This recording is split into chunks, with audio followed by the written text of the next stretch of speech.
They will all obviously be saying, right, we've got to strike the balance between his talent clearly shows that he deserves to be in and around the first team, but equally, mentally, life-wise, he hasn't got that much in the tank. So they've got to strike that balance, of course they have.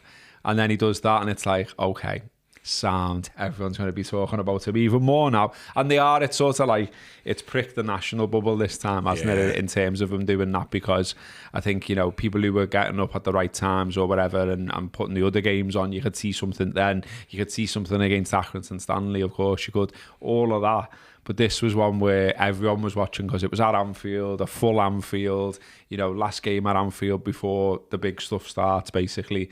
And then he goes and does that, and it's like, oh, okay then. Yeah.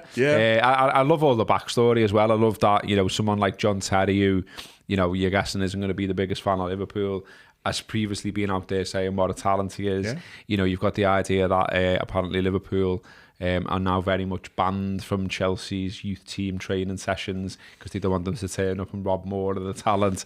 You know, so they're very much not happy that this lad ended up on our books. And yeah, you know, fantastic, isn't it? It's dead exciting. I think it's one of those things where, you know, modern day football, as we talk about all the time on here, there's plenty of aspects of it that do your head in, that are a bit shit. You wonder about the future of it, the direction of it, where it's going and all this.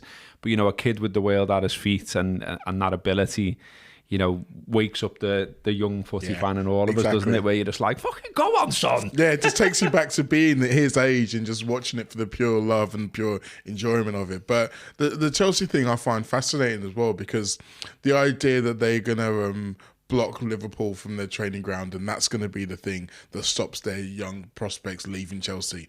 You know what will stop their young prospects leaving Chelsea? Giving them games in the first team. That's what we'll do. And that's the reason why they want to come to Liverpool. Like,